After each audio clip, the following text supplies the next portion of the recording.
पिछले एपिसोड में हमने देखा कि परी अपनी माँ से पूछती है, मम्मी आदित्य कैसा है, वो ठीक तो है ना?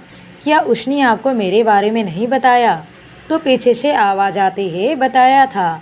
परी ने मुड़कर देखा तो उसके पापा खड़े थे। परी अपने पापा के पास दौड़ती हुई गई और उनके गले लग जाती है। उसके पापा ने अपने बेटी के सिर पर प्यार से हाथ फेरते हुए कहा, बेटा तुम्हें लगता है कि मैंने अपनी इकलौती बेटी को बचाने के लिए कोई कोशिश नहीं की होगी? मैं गया था युवराज से मिलने, मैंने उसे रिक्वेस्ट भी की कि तुम्हें छोड़ दे, लेकिन उसने कहा कि जब तक ये मर्डर केस का फाइल बंद नहीं हो जाता तब तक तुम उसी के पास कैद रहोगी। और ये मिसेज वर्मा है कि केस को उछालने में लगी हुई है। परी ने अपने पापा की बात को हैरानी से सुन रही थी। उसने हैरानी से पूछा, पापा आप युवराज से रिक्वेस्ट करने गए थे? आपको याद तो है ना कि आप एक कमिश्नर है? ये आप कैसी बातें कर रहे हैं? उसके पापा ने कहा, परी शायद तुझे उसकी ताकत और पहुंच की खबर नहीं। बड़े से बड़ा नेता भी उसके खिलाफ नहीं जा सकता, तो भला मैं क्या कर सकता हूँ? पता चला कि मेरी भी वर्दी उतरवा दे। परी अपने पापा की बात सुनकर अपना सिर पीट लिया। वहीं सुनैना जी ने अपने पति की बात सुनकर मुंह मोड़ लिया। उन्होंने परी से कहा, परी तुम तो इनकी बातें जाने ही दो। कभी कभी तो मैं भी ये सोच में पड़ जाती हूँ कि पुलिस डिपार्टमेंट ने इनकी किस शूरवीरता को देखकर इन्हें कमिश्नर बना दिया। वो सब छोड़ो, मुझे ये बताओ कि राजवीर ने तुम्हें कैसे छोड़ दिया? मेरा मतलब है कि मैंने सुना है वो बहुत ही खतरनाक इंसान है। इंसान नहीं, हैवान है, हैवान। परी ने कहा, मम्मी ये सब मैं आपको बाद में बताऊंगी। मैं अभी आदित्य से मिलने जा रही हूँ। उसे भी तो पता चल जाना चाहिए कि मैं सही सलामत आ चुकी हूँ। आदित्य का नाम सुनकर सुनैना जी और आलोक जी एक दूसरे को देखने लगते हैं। उनका चेहरा उतर जाता है। उन्हें देखकर परी ने पूछा, क्या बात है मम्मी पापा, आप दोनों का चेहरा क्यों उतर गया? तो सुनैना जी ने कहा, परी तुम्हें वहाँ जाने की कोई ज़रूरत नहीं। परी ने हैरानी से पूछा, लेकिन मम्मी क्यों? तो उन्होंने कहा, क्योंकि अब हमारा उनके साथ कोई रिश्ता नहीं रहा। ये सुनकर ही परी घबरा गई। उसने नम आँखों से कहा, प्लीज़ मम्मी ऐसा मत बोलिए। आपको पता है ना कि मैं आदित्य से। इसके आगे परी कुछ भी नहीं बोल पाई और उसकी आंखों में आंसू आ गए। सुनैना जी ने अपनी बेटी के कंधे पर हाथ रखते हुए कहा, बेटी मैं समझ सकती हूँ, पर रिश्ता उन लोगों ने तोड़ा है। उनका कहना है कि कहते कहते उनका जुबान रुक गया। परी ने अपनी मम्मी और पापा की ओर बारी बारी से सवालियत नज़रों से देखा तो उसकी मम्मी ने कहा, परी उन्हें लगता है कि तुम इतने दिनों से राजवीर की कैद में थी, तो छोड़ो उस बात को, हम उससे भी अच्छे घर में तुम्हारा रिश्ता करेंगे। तुम उन बेकार की बातों को छोड़ो और चलो। तुमने कुछ खाया नहीं होगा, मैं तुम्हें अपने हाथों से खाना खिलाती हूँ। आज बहुत दिनों के बाद मैं अपनी बच्ची को अपने हाथों से खाना खिलाऊंगी। परी ने अपनी आँखों से आंसू पोंछते हुए कहा, नहीं मम्मी, मैं एक बार आदित्य से मिलना चाहती हूँ। ये सब कुछ मैं उसके मुँह से सुनना चाहती हूँ। हो सकता है कि ये फैसला उसके माँ बाप का हो। मुझे आदित्य पर पूरा पूरा भरोसा है। वो कभी ऐसा नहीं बोल सकता, वो कभी मेरा साथ नहीं छोड़ सकता। तो सुनैना जी ने कहा, पर बेटा मुझे नहीं लगता है कि तुम्हें अब उससे मिलना चाहिए। तो परी ने कहा, प्लीज़ मम्मी सिर्फ एक बार। तो उसकी मम्मी ने कहा, ठीक है, बाद में कभी मिल लेना, अभी खाना खा लो। परी ने कहा, नहीं मम्मी, मेरे गले से खाना तो क्या, पानी का एक बूंद भी नहीं उतरेगा जब तक मैं आदित्य से नहीं मिल लेती। वो आदित्य से मिलने उसके पुलिस स्टेशन पर जाती है, पर जहाँ उसे पता चलता है कि वो कुछ दिनों के लिए छुट्टी पर है, तो वहाँ से वो सीधा उसके घर पर ही जा रही थी कि तभी उसकी नज़र एक कार पर पड़ी जो आदित्य के घर के बाहर आकर रुकी। उस कार को परी अच्छे से पहचानती थी। वो कार आदित्य की ही थी। परी के चेहरे पर एक स्माइल आ गई क्योंकि उसने आदित्य को अंदर बैठे हुए देख लिया था। परी को ये देखकर बहुत अच्छा लगा कि आदित्य बिल्कुल ठीक है।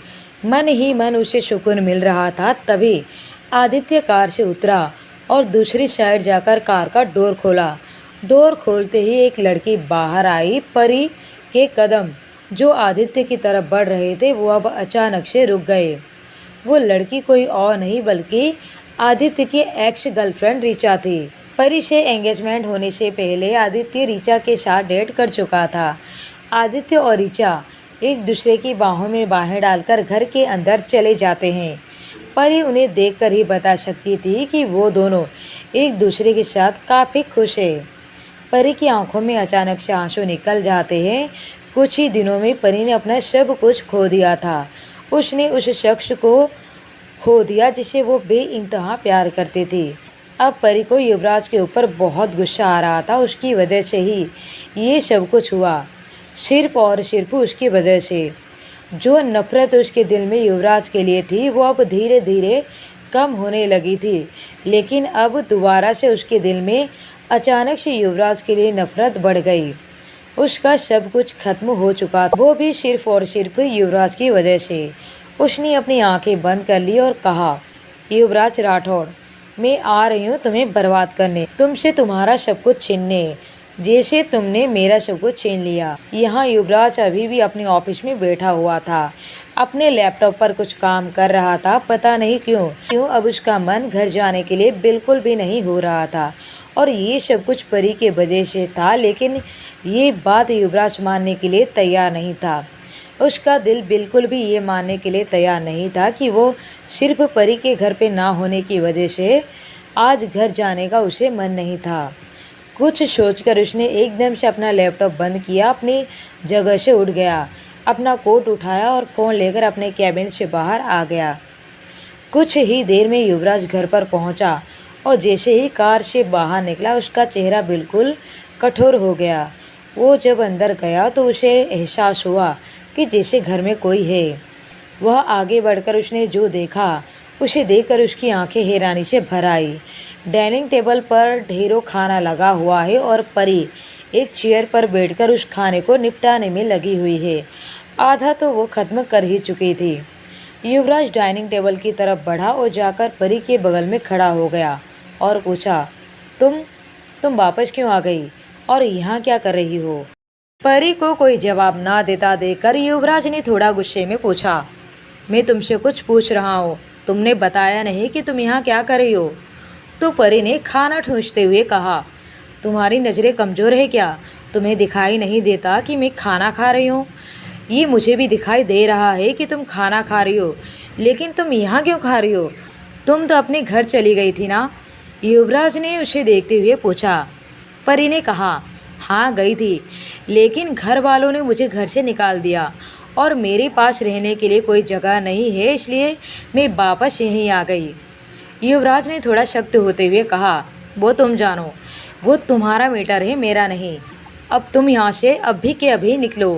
कहकर उसने परी का हाथ पकड़ लिया और उसे खींचते हुए बाहर लेकर जाने लगा। ये क्या कर रहे हो तुम? कम से कम खाना तो पूरा खाने दो। परी बोलती रह गई, लेकिन चाहकर भी उसने उसे नहीं रोक पा रही थी। वो सच में बहुत ताकतवर था।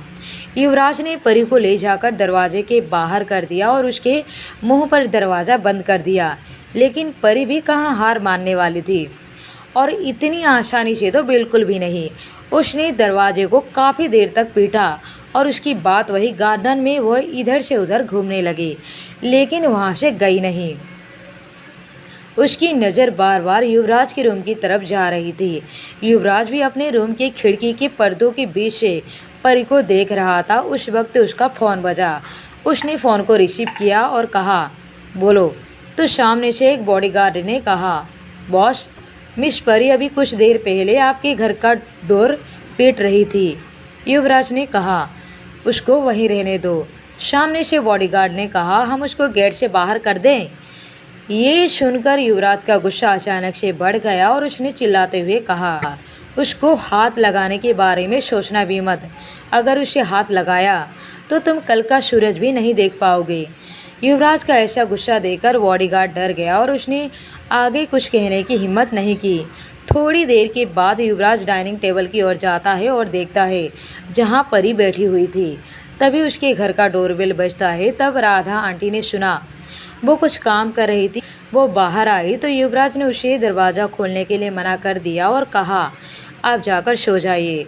राधा आंटी को थोड़ा अजीब लगा। उसने आसपास नज़र दौड़ाई, वहाँ उसे परी कहीं दिखाई नहीं दी। तो उसने युवराज से पूछा, युवराज बाबा, परी यहाँ खाना खाने बैठी थी, कहीं दिखाई नहीं दे रही है।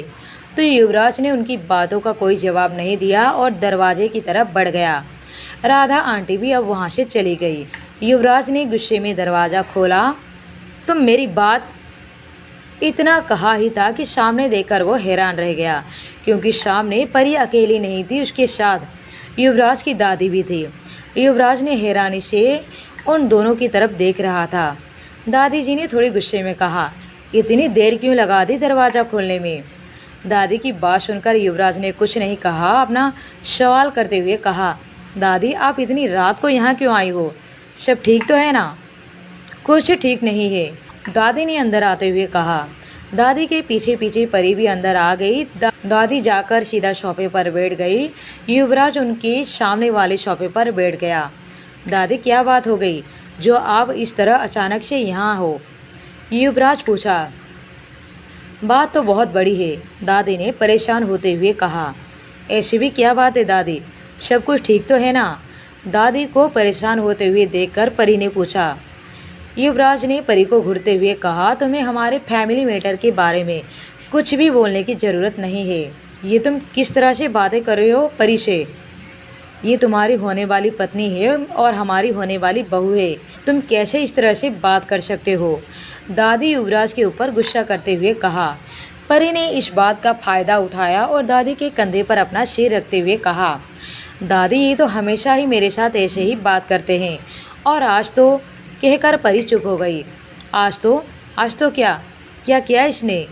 दादी ने युवराज की ओर देखते हुए पूछा। तो परी ने एक नज़र युवराज की तरफ देखा जो इस वक्त गुस्से से उबल रहा था। परी ने उसे चिढ़ाने के लहजे में कहा, तो दादी आज युवराज ने मुझे गुस्से से घर से बाहर ही निकाल दिया था, तभी तो मैं आज गार्डन में घूम रही थी। परी की बात सुनकर दादी ने गुस्से में युवराज की तरफ देखा। उन्होंने गुस्से में युवराज से कहा, ये क्या सुन रही हूँ मैं युवराज? युवराज के पास कोई जवाब नहीं था, वो बस परी को घूरे जा रहा था।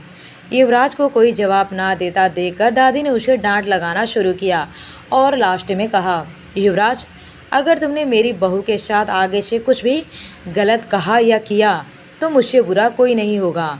युवराज की ऐसी हालत देखकर परी को अच्छा लग रहा था। अपनी दादी से डांट सुनने के बाद युवराज ने कहा, दादी अगर आपका पूरा हो गया हो तो मैं सोने जा रहा हूँ। इतना कहकर युवराज उठने को हुआ तो दादी ने कहा, अभी मेरी बात खत्म नहीं हुई। युवराज रुक गया और फिर से बैठ गया। अब आपको क्या कहना है? दादी ने कहा, जितनी जल्दी हो सके उतनी जल्दी मुझे तुम्हारे बच्चे देखने हैं। युवराज अपनी दादी की बात सुनकर हैरान था, तो वहीं परी दादी की बात सुनकर शॉक्ड थी। युवराज ने थोड़ा गुस्से में कहा, बच्चा? कैसा बच्चा? किसका बच्चा? तो दादी ने कहा, तुम्हें नहीं पता कि बच्चा कैसा होता है? मैं तुम्हारे बच्चे की बात कर रही हूँ, तुम्हारे और परी के। मैं चाहती हूँ कि तुम दोनों जल्द से जल्द शादी कर लो और मुझे जल्द से जल्द पोता या पोती दे दो, दादी ने सीरियस होते हुए कहा। परी और युवराज आंखें फाड़े दादी जी को देख रहे थे। तो क्या आप इतनी रात को ये बोलने मुझे आए हो? युवराज ने कहा। दादी ने कहा, हाँ, क्योंकि मुझे आज ही पता चला कि मेरी सहेली का पोता तुमसे भी छोटा है और उसके दो बच्चे हैं, और तुमने तो अभी तक शादी भी नहीं की है, दादी ने परेशान होते हुए कहा। युवराज जानता था कि दादी जी के साथ इस वक्त बहस करने का कोई फ़ायदा नहीं, इसलिए उसने अपनी दादी जी की बात मानते हुए कहा, दादी हम इस बारे में सोचेंगे। युवराज की बात सुनकर दादी खड़ी हो गई। उन्होंने युवराज को डांट लगाते हुए कहा, सोचना नहीं है, करना है, वो भी 6 महीने के अंदर, क्योंकि 6 महीने के बाद मुझे तीर्थ धाम पर जाना है। इतना कहने के बाद दादी परी की तरफ मुड़ी और उन्होंने उसे प्यार से कहा, ठीक है बेटा, अब मैं जा रही हूँ, तुम अपना ध्यान रखना, और अगर मेरे इस खडूस पोते ने तुम्हें कुछ ज़्यादा परेशान किया तो तुम मुझे बताना, मैं उसे डांट लगाऊंगी। परी ने अपना सिर हाँ में हिला दिया और युवराज को देखकर एक शातिर स्माइल दे दी। उसके बाद उसने दादी जी से कहा, दादी जी आप जा रही हो, लेकिन इतनी रात हो चुकी है, आप यहीं क्यों नहीं रुक जाती? तो दादी ने कहा, अरे रुकने को तो मैं रुक जाऊं, लेकिन मुझे यहाँ नींद ही नहीं आती। दादी जी चली जाती है। दादी जी के जाने के बाद युवराज अपने कमरे में चला जाता है तो परी अपने कमरे में युवराज अपने कमरे में जाकर बालकनी में खड़ा सिगरेट पी रहा था, तभी उसके रूम का डोर नॉक होता है। युवराज ने अपने हाथ में लिए सिगरेट को पैरों तले रौंद दिया और जाकर दरवाज़ा खोला तो सामने परी अपने हाथों में पिलो लेकर खड़ी थी। अब क्या चाहिए तुम्हें? युवराज ने चिढ़ते हुए पूछा। वो मुझे उस रूम में अकेले सोने में डर लगता है। इतना कहकर परी युवराज की साइड से होकर रूम के अंदर आ गई। परी के अंदर आते ही युवराज ने उसका हाथ पकड़ लिया और उसे रोकते हुए गुस्से में कहा, तुम निकलो यहाँ से, वरना तुम्हें मेरे गुस्से का सामना करना पड़ेगा। परी ने मुड़कर देखा और युवराज से अपना हाथ छुड़ाते हुए कहा ना मुझे डर लग रहा है। आज से पहले तो तुम्हें कभी डर नहीं लगा, इससे पहले भी तुम उस रूम में सोई हो। युवराज ने परी को डांटने के लहजे में कहा। हाँ, तो इससे पहले तुमने उस रूम में किसी को मारा भी तो नहीं था, परी ने चिल्लाते हुए कहा।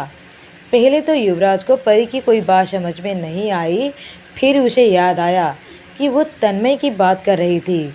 युवराज ने एक नज़र परी की तरफ देखा और कहा, मेरी विला में और भी रूम है, तुम वहाँ जाकर सो सकती हो। युवराज ने कहा तो परी ने उसे घूरते हुए कहा, क्या उस लड़के की आत्मा दूसरे कमरे में नहीं आ सकती? युवराज ने परी को इरिटेट होते हुए कहा, आत्मा? कैसी आत्मा? क्या बकवास कर रही हो तुम? उसने अब बिना देर किए परी का हाथ पकड़कर उसको रूम से बाहर ले जाने लगा। छोड़ो मुझे छोड़ो, परी कहती रह गई। युवराज ने परी को दरवाजे के बाहर करते हुए कहा, जाओ राधा आंटी के पास सो जाओ। यह कहकर उसने परी के जवाब का इंतजार किए बिना उसके मुंह पर दरवाज़ा बंद कर दिया। अपने सामने बंद दरवाजे को देखकर परी का मुंह लटक गया। उसने चीखते हुए कहा, राधा आंटी अपने घर चली गई हैं, उन्हें कुछ ज़रूरी काम था, अब मैं क्या कर सकती हूँ। चलो परी, अब उसी कमरे में, यहाँ तेरी किसी को फिक्र ही नहीं। वो वापस अपने कमरे में जा ही रही थी कि तभी उसके पीछे से युवराज ने गुस्से में दरवाज़ा खोला। परी को दरवाज़ा खोलने की आवाज़ सुनाई दी, लेकिन वह रुकी नहीं। तभी उसे पीछे से युवराज की गुस्से वाली आवाज़ सुनाई दी। रुको। परी फिर भी नहीं रुकी। उसने जानबूझकर उसकी आवाज़ को इग्नोर किया। युवराज ने फिर से गुस्से में कहा ना मैंने तुम्हें रुको, तुम्हें सुनाई नहीं देता। इस बार परी रुकी और उसने पीछे पलटकर देखा तो युवराज उसे गुस्से से घूर रहा था। तुम चाहो तो आ सकती हो, तो परी ने कहा। लेकिन उसने इतना कहा ही था कि युवराज ने एक बार फिर गुस्से में कहा, मुझे अपनी बात बार बार दोहराना पसंद नहीं। परी ने अब बिना कोई नखरा किए भागकर युवराज के रूम में आ गई। युवराज ने जोर से दरवाज़ा बंद कर दिया। परी के चेहरे पर एक स्माइल थी और वो सीधा जाकर युवराज के बिस्तर पर धड़ाम से गिर गई, जिसे देखकर युवराज की आंखें छोटी हो गई। उसने चिढ़ते हुए कहा, तुम्हें सोफे पर सोना है, यहाँ नहीं, ओके? परी ने अपना सिर ऊपर उठाकर देखा और कहा, मुझे सोफे पर नींद नहीं आती, इसलिए तुम सोफे पर सोओगे, मैं तो यहीं सोऊंगी। कहते हुए वहीं सो जाती है। युवराज को उसके ऊपर काफ़ी गुस्सा आ रहा था। वो सीधा वॉशरूम में चला जाता है, क्योंकि कुछ देर वो उससे और बकवास करता तो आज उसका गला ही दबा देता। उसके जाने के बाद परी ने मन ही मन सोचा, इतनी जल्दी परेशान हो गए मुझसे। उसके बाद उसने अपनी आंखें बंद कर ली। जब युवराज बाथरूम से बाहर आया तो परी को सोया हुआ देखा, जो किसी बच्चे की तरह ब्लैंकेट से लिपटकर सो रही थी। युवराज बेड की तरफ गया। उसने परी से अपना ब्लैंकेट खींच लिया। ब्लैंकेट खींचने की वजह से परी की नींद भी खुल गई। उसने अब युवराज को खुद के इतना करीब देखा तो एकदम से चिल्लाते हुए कहा, तुम मेरे पास क्यों लेटे हुए हो? तुम्हें तो सोफे पर सोना था। युवराज ने बिना उसकी बात का कोई जवाब दिए कंबल लेकर उसे चिपक कर सो जाता है तो परी का मुंह खुला का खुला रह जाता है। उसने गुस्से से युवराज को देखा और वहां से उठ खड़ी हुई जाकर सोफे पर लेट गई। युवराज के रूम में रखा हुआ सोफ़ा काफ़ी बड़ा था तो परी वहां आराम से सो सकती थी। लेकिन जैसे जैसे रात गहरी होती गई वैसे वैसे ठंड बढ़ती जा रही थी। परी को काफ़ी ठंड भी लग रही थी, लेकिन नींद गहरी होने की वजह से वो अपनी आंखें नहीं खोल पा रही थी। आधी रात के बाद युवराज की नींद खुली तो उसने देखा कि परी कांप रही थी। वो उठा और अपना कंबल लेकर उसे ठीक से कवर कर दिया और उसने उसके सिर पर हाथ फेरते हुए धीरे से कहा, मुझे पता है तुम मुझे परेशान करने यहाँ आई हो। और वो अपने बेड पर जाकर सो गया। सुबह जब परी की नींद खुली तो वहाँ युवराज नहीं था। उसके बाद उसने खुद पर ब्लैंकेट को देखा तो वो हैरान रह गई। वो फ्रेश होकर नीचे आई तो युवराज नीचे हॉल रूम में टेबल पर बैठा हुआ देखा। युवराज आज ब्लैक कलर का हैंडमेड सूट पहना हुआ था। वो न्यूज़पेपर पढ़ रहा था और काफ़ी हैंडसम लग भी रहा था। कुछ देर के लिए परी भी उसे देखकर स्तब्ध रह गई। तभी युवराज की कठोर नज़र उससे मिली तो युवराज ने उसको खुद को घूरते हुए देखा तो उसकी आंखें छोटी हो गई। क्या हुआ? तुम ऐसे क्यों देख रहे हो मुझे? क्या जान से मारने का इरादा है? परी ने एकदम से अपने ख्यालों से बाहर आई और उसने युवराज को ताना मारते हुए कहा, तुम्हें मारना इतना आसान होता तो कब कब मार चुकी होती। इतना वेट नहीं करना पड़ता। बोलती हुई परी युवराज की सामने वाली सीट पर बैठ जाती है। सोचना भी मत, कहता हुआ युवराज अपना न्यूज़पेपर बंद करता है। तभी एक 25-26 साल का नौजवान, उसने ब्लैक कलर की यूनिफॉर्म पहना हुआ था, वो युवराज के सामने आता है। लड़का काफ़ी हैंडसम और स्ट्रिक्ट लग रहा था। उसने पहले आकर युवराज को ग्रेट किया, फिर परी को। युवराज ने अपने प्लेट में ब्रेकफास्ट डालते हुए उसकी तरफ बिना देखे कहा, बोलो क्या न्यूज है? उस लड़के ने युवराज की बात सुनकर परी की तरफ देखा। वो सोच रहा था कि परी के सामने वो अपनी बात कहे या नहीं। इससे पहले कि वो इस बारे में युवराज को कुछ कह पाता कि युवराज ने कहा, ऐसा समझो कि ये यहाँ पर है ही नहीं। परी, जो कि अपने सामने खड़े बॉडीगार्ड को देखकर काफ़ी खुश थी, अब वो युवराज की बात सुनकर उसका मुँह बिगड़ जाता है और वो गुस्से से युवराज को देखने लगती है। लेकिन युवराज को इससे कुछ फर्क नहीं पड़ रहा था। बॉडीगार्ड ने अपनी बात कहते हुए कहा, बॉस, हमने उसे पकड़ लिया है। उसके पास से हमें कुछ ज़रूरी सामान भी मिला है, लेकिन वो कुछ बोल नहीं रहा। आगे हमारे लिए क्या ऑर्डर है? युवराज ने उसकी बात सुनकर बिना किसी भाव के कहा, मार दो उसे। उसकी सिर को उसके सब ऑर्डिनेट के पास भेज दो। ओके बॉस, कहकर उसका बॉडीगार्ड वहाँ से चला गया। उसके जाते हुए देखकर परी ने खुश होते हुए कहा, हाय, कितना हैंडसम है ये। युवराज का हाथ, जो कि कॉफ़ी लेने के लिए आगे बढ़ा था, वो परी की बात सुनकर अचानक से रुक गया और उसकी भौहें आपस में मिल गई। उसने गुस्से में परी की तरफ देखा। परी के चेहरे पर एक प्यारी सी मुस्कान थी। अभी अभी जो बॉडीगार्ड आया हुआ था वो उसे जाते हुए देख रही थी। उसने बिना युवराज के एक्सप्रेशन पर ध्यान दिए कहा, युवराज, उसका नाम क्या है? क्या तुम मेरी सेटिंग उसके साथ करवा सकते हो? परी की नज़रें अभी भी वहीं थी जहां से वो बॉडीगार्ड गया था। उसको बिल्कुल भी एहसास नहीं था कि इस वक्त युवराज का क्या हाल है। युवराज ने गुस्से से कॉफ़ी का कप जमीन पर फेंक दिया। कुछ गिरने की आवाज़ से परी का ध्यान टूट गया। वो युवराज की ओर देखी तो युवराज उसको बुरी तरह से घूरे जा रहा था। परी ने इधर उधर नज़र घुमाई तो नीचे गिरा कॉफ़ी का कप दिखा। उसने अपनी आंखें छोटी करके युवराज को देखा और कहा, कप तुमने गिराया है, मैंने नहीं, इसलिए प्लीज़ मुझे घूरना बंद करो। युवराज ने परी की बात का कोई जवाब नहीं दिया। उसने गुस्से में कहा, तुम जैसी बेशर्म लड़की मैंने आज तक नहीं देखा। पहले तो तुम उस एसीपी, क्या नाम है उसका, हाँ आदित्य, उसके लिए रो रही थी और आज तुम्हें यह लड़का पसंद आ गया।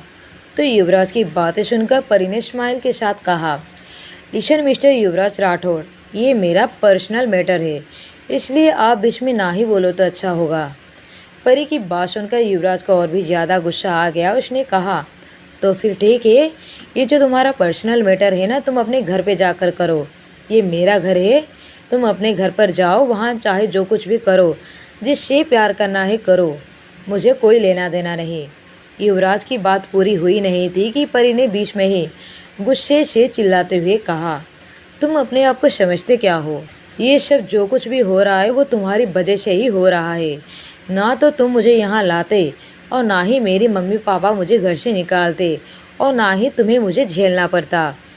तुम्हें ही बहुत शौक था ना मुझे यहाँ रखने का। परी की बात पूरी होते ही युवराज के चेहरे का एक्सप्रेशन बदल गया।